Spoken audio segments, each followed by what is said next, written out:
Du coup, Bart, est-ce que tu saurais nous expliquer un petit peu, pour ceux qui ne connaissent pas, donc l'intérêt du chariot, à quoi ça sert, parce que ça a l'air hyper pratique. Mais pour des novices genre comme moi, à quoi ça sert tout ça là? Est-ce que tu peux nous faire une petite présentation à la volée de tout ce qu'il y a sur ce chariot et les avantages surtout? Alors, il y a tout le nécessaire d'un maréchal ferrant sur ce chariot. Ouais. Ça me permet d'avoir aucun outil à l'intérieur du véhicule, si ce n'est le stock de fer. Ouais. Donc voilà, tout l'outillage nécessaire est sur le véhicule. Ça me permet dans beaucoup d'écuries de me rapprocher plus du poste de ferrage, Oui. avoir moins d'aller-retour à faire au véhicule. Ça me permet aussi de moins abîmer le véhicule parce que tous les déchets qui dérivent de la limaille de fer, de la ponceuse, finissent toujours sur le véhicule et finissent par abîmer les véhicules. Ok. Et d'avoir un aménagement en fait qui va me durer plusieurs années, des dizaines d'années, parce que je vais pouvoir changer de véhicule plus facilement sans avoir à chaque fois réinstaller le véhicule réaménager le véhicule, quoi. Ok. L'aménagement peut aller dans plusieurs véhicules. D'accord. Et comment ça s'appelle du coup Comment Alors, tu l'as baptisé comment? Je l'ai baptisé le Fire Quad. Ok. Voilà. D'accord. Donc c'est pas fait pour faire du tout-terrain, mais ça va. Ça va quand Oui, même tu te promènes pas avec quoi. un peu partout. Voilà. Ouais, donc là, tu as de quoi te raccorder. Voilà, la rallonge, la ponceuse à bande, j'ai un poste à souder dessous pour les ferrures orthopédiques. Ok. La perceuse quand il faut mortaiser. Ok. La bouteille de gaz se trouve ici. D'accord. Voilà. Ouais. Ah oui, ok, d'accord. Voilà. Ouais, donc tu peux vraiment te déplacer et être en autonomie partout en fait. C'est ça, avec beaucoup de rangements. Génial. Et c'est pas trop lourd? Alors ça pèse 400 kg. Ouais. Donc, parce que ça avait l'air de bien rouler quand même quand tu l'as descendu. Oui, non, de toute façon on fait aucun effort. Hein. L'intérêt c'est que justement il n'y a aucun effort pour sortir et rentrer ce matériel. Ouais. Et là donc ici, la forge. La forge. Tout est portable. En fait, tu as rendu tout portable en fait. pour voir si... Génial. Génial, donc alimenté par la bouteille de gaz. C'est mon partenaire Custom Designer qui fabrique ce chariot. Excellent. Et ça fait longtemps que vous avez eu cette idée, que vous avez mis ça en place? C'est à force de galérer que du coup, en fait, tu as pensé à tout ça? J'ai toujours eu cette idée de ne pas avoir le matériel fixe dans le véhicule. Ouais. Donc j'avais d'abord créé tout seul un chariot que je sortais avec un petit treuil du véhicule. On parle de ça en 2002. Ouais. Et ça fonctionnait très bien. Sauf quand tu arrivais sur des terrains un peu pas forcément plats ou avec des graviers, tout ça, j'arrivais plus à pousser mon chariot manuel. Et là, du coup, niveau pneus, tu as fait quoi alors pour remédier à tout ça? Eh ben, des gros pneus et surtout au fait la motorisation. La motorisation me permet de ne pas avoir à pousser ou tirer. C'est-à-dire quand tu dis motorisation, ça... Le chariot est motorisé, il y a un moteur électrique. Ah d'accord, ok. Alimenté il est électrique. Moi je croyais que c'était toi qui avais tiré ça tout seul tranquillement. Non, je n'ai pas la force de tenir 400 kg. Ok, bah oui, je trouvais ça simple. D'accord, donc c'est motorisé, donc tu vas de partout, tu peux rouler sur des terrains un peu un petit peu accidentés. Ça peut rouler sur du sable aussi? Ça va partout. Je me suis garé assez rapidement parce que je n'avais pas aller loin, mais sinon on peut faire de la route. Hein. D'accord, parce que là tu as ton petit... Ok. Et t'as quoi? T'as un petit accélérateur? C'est ça, une poignée d'accélérateur. Ok. C'est une sécurité pour... Si on la lâche, tu t'emballes. Ça marche pas. Donc marche avant, marche arrière. Ah ouais, d'accord, ok. Oui, parce que ça a l'air facile quand on doit faire. Hein. Bah oui, je force pas. C'est un métier où on force suffisamment. Oui, pour s'économiser le reste du temps, quoi. Exactement. Enfin, essayer en tout cas. Et donc comme j'ai développé ça pour moi en tant que maréchal, je l'ai pensé aussi pour les collègues, que tout le monde puisse... Donc au début, c'est toi qui as eu l'idée en fait, parce que tu en avais marre de galérer. Et après, tu as essayé de le développer donc avec... comment ça se passe? T'es avec des partenaires? C'est ça. Alors moi j'ai eu l'idée, mais j'avais pas la capacité de faire un aussi beau travail. Du coup, j'ai trouvé un partenaire qui est Custom Designer, qui travaille en Italie. Et qui depuis toujours fait des aménagements pour les maréchaux ferrants.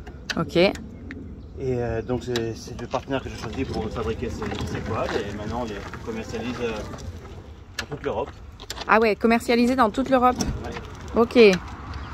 Et comment ça se passe en fait? Quand les gens reçoivent le chariot, il est vide, ils doivent l'aménager. Qu'est-ce qu'il y a de prévu sur le chariot? Est-ce que tout est compris? Comment ça marche? Alors on peut le fournir, on va dire motorisé avec que le châssis pour les maréchaux qui veulent finir de se l'aménager tout seul. Ok. Et sinon on le fournit avec les supports tournants, les rails, le porte-bouteille de gaz, des accessoires. D'accord.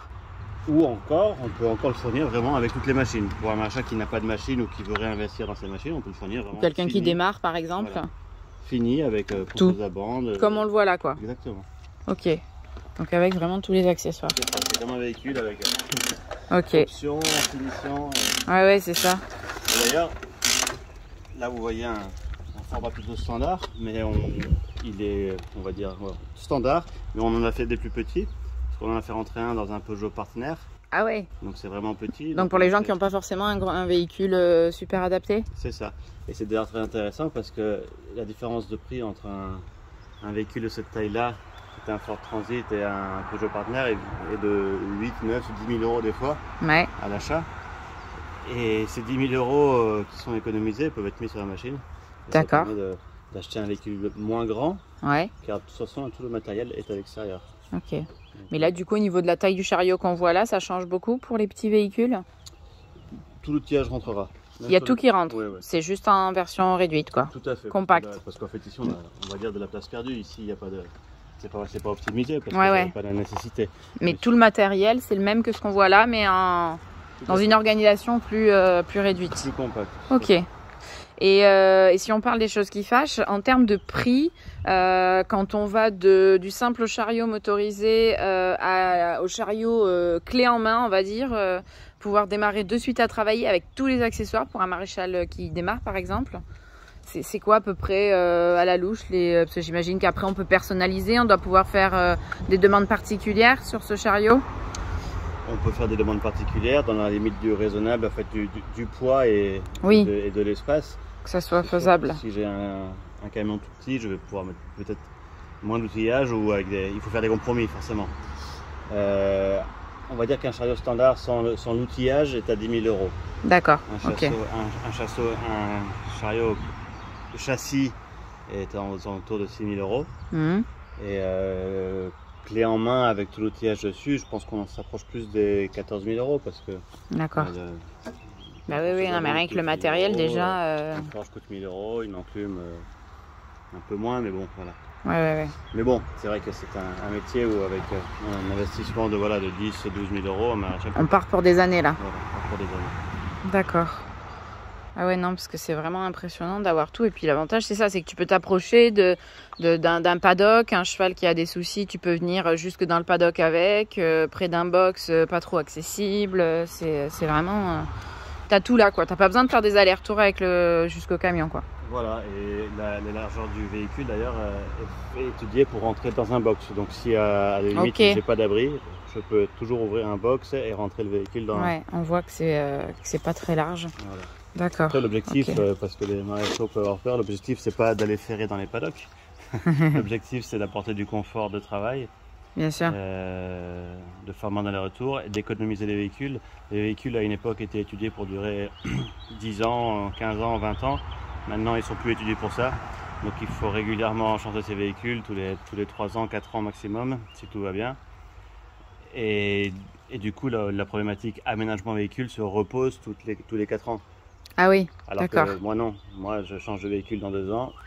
Tu gardes toujours ton chariot avec tout ce qu'il faut, quoi. Mon chariot et pour aller au-delà, si mon véhicule doit être en réparation pendant une semaine, c'est pas un problème. Oui, tu descends ton chariot et tu le mets dans un autre véhicule qu'on t'a prêté, par exemple. Exactement, je peux louer un véhicule. Ah ouais, donc t'es pas arrêté, tu continues de bosser, quoi. Tout à fait. Ça change rien à tes rendez-vous. J'ai d'ailleurs un client qui a fait un aménagement traditionnel, mais m'a aussi acheté un chariot pour se dépanner lui-même et pour dépanner ses collègues parce qu'il le met en location. Ok. Ok. Donc il a fait l'investissement, mais Double. mais c'est bien intéressant parce que du coup il peut louer la machine à des collègues Ah bah oui. sans en panne. On peut louer à n'importe qui, ouais, dès que les gens sont coincés ou n'ont pas le véhicule. Bah, parce qu'un maréchal qui travaille à plein temps, son camion arrêté chez le mécanicien 2 jours, 3 jours, c'est 3 jours de perte de, bien sûr, c'est une grosse perte, quoi. Alors que là, on peut trouver des solutions puisque le chariot est déplaçable. Tout à fait. Génial. Et ben bravo, en tout cas, c'est, je pense, un beau projet, une belle découverte et ça doit pouvoir rendre service à beaucoup de monde. Tu me redis le nom, en fait, j'ai déjà oublié, moi, du chariot, tu l'as baptisé? Alors, je l'ai baptisé Farrier Quad. Ok, ouais. Très bien, très bien. Et donc, la société qui le distribue, c'est la Maison du Maréchal. Ok, on les connaît bien aussi. Très bien. Ben voilà les copains, on voulait vous présenter parce que ça a été une belle découverte et on se dit que ça peut rendre service à pas mal de maréchaux et comme vous êtes presque 10 000 à nous suivre, on s'est dit que ça pouvait faciliter la vie de certains et notamment donc des professionnels bien évidemment. Voilà, on vous laisse et on vous met plus d'informations dans la description. Salut!